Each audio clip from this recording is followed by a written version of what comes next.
Hello friends, Ami's വേൾഡിൻ്റെ പുതിയൊരു വീഡിയോയിലേക്ക് എല്ലാവർക്കും സ്വാഗതം. മഴക്കാലത്തും നമുക്ക് ചെടികളിൽ നല്ലോണം പൂക്കൾ ഉണ്ടാവാൻ വേണ്ടിയിട്ട് 2-3 വളക്കൂട്ടുകളെയാണ് നിങ്ങളെ ഇന്ന് പരിചയപ്പെടുത്തുന്നത്. അപ്പം ആ വളക്കൂട്ടുകൾ ഏതെല്ലാം നമുക്ക് വീട്ടിൽ തന്നെ ഉണ്ടാക്കാൻ പറ്റുന്ന 2-3 വളക്കൂട്ടുകളാണ്.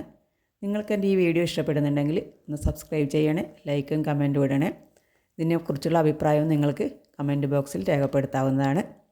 അതിനായി ഞാൻ വീട്ടിൽ തന്നെ ഉണ്ടാകുന്ന നമ്മുടെ ഉപയോഗിച്ച പഴത്തിൻ്റെ തൊലി, അതേപോലെ വെളുത്തുള്ളിത്തൊലി, ഉള്ളിത്തൊലി, അതുപോലെ കറ്റാർ വാഴ, അങ്ങനെ ഇതെല്ലാം കൂടെ നമുക്കൊരു ഒന്നിലേക്ക് 2-3 ദിവസത്തെല്ലാം നമുക്ക് ശേഖരിച്ച് വെച്ചിട്ട് അത് നല്ലപോലെ ചെറിയ രീതിയിൽ കട്ട് ചെയ്തെടുക്കുക. നല്ലപോലെ എത്രയും ചെറുതായിട്ട് കട്ട് ചെയ്താൽ അത്രയ്ക്കും നല്ലത്. അപ്പോൾ ഈ കട്ട് ചെയ്തെടുത്തതിന് ശേഷം അതിലേക്ക് നമുക്കെന്ത് ചെയ്യുക, കുറച്ച് വേപ്പും പിണ്ണാക്കും കൂടെ കൂട്ടിച്ചേർക്കാം. അപ്പം വേപ്പ് പിണ്ണാക്ക് കൂട്ടിച്ചേർക്കുക പറഞ്ഞാൽ അഥവാ എന്തെങ്കിലും ജീവികളുടെ ആക്രമണം ഉണ്ടെങ്കിൽ തന്നെ, അല്ലെങ്കിൽ മൂട് ചീയലാറ്റം വരാതിരിക്കാൻ വേണ്ടിയിട്ടാണ് ഈ വേപ്പ് പിണ്ണാക്കും കൂടെ അതിൻ്റെ ഒപ്പം കൂട്ടിച്ചേർക്കുന്നത്. അപ്പം ഇത് ഏറ്റവും നല്ലത് അഡീനിയം, റോസ്, ആന്തൂറിയം ഇങ്ങനെയുള്ള ചെടികൾക്കെല്ലാം ഏറ്റവും നല്ലതാണ് ഈ വളം. കാരണം അതിൻ്റെ ചുവടൊന്ന് ലേശം ഇളക്കി കൊടുത്ത് ഇതൊന്ന് ഇട്ട് കൊടുത്താൽ നല്ലതാണ്. ഏറ്റവും നല്ലൊരു വളമാണ് മഴക്കാലത്ത് ആന്തൂറിയത്തിനെല്ലാം ഇത്.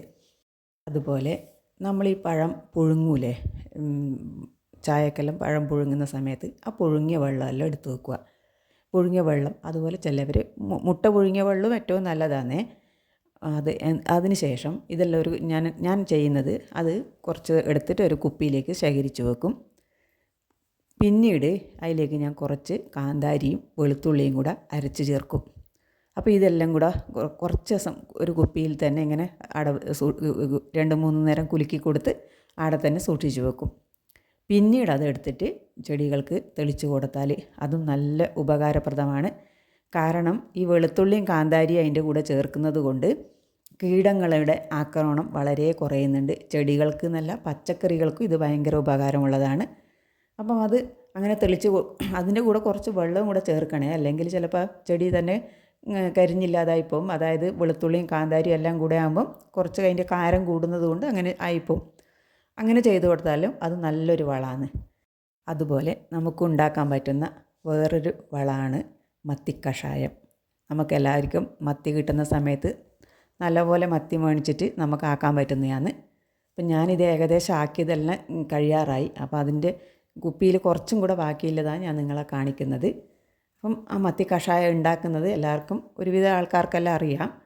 അപ്പം അത് ഏറ്റവും നല്ലത് ഇത് പച്ചക്കറിയുടെ എല്ലാം കുരുടിപ്പ്, പച്ചമുളകിൻ്റെ കുരുടിപ്പ്, മറ്റുള്ള തക്കാളിയുടെ കുരുടിപ്പ്, ഇതെല്ലാം മാറാൻ ഏറ്റവും നല്ലതാണ് ഈ മത്തി കഷായം.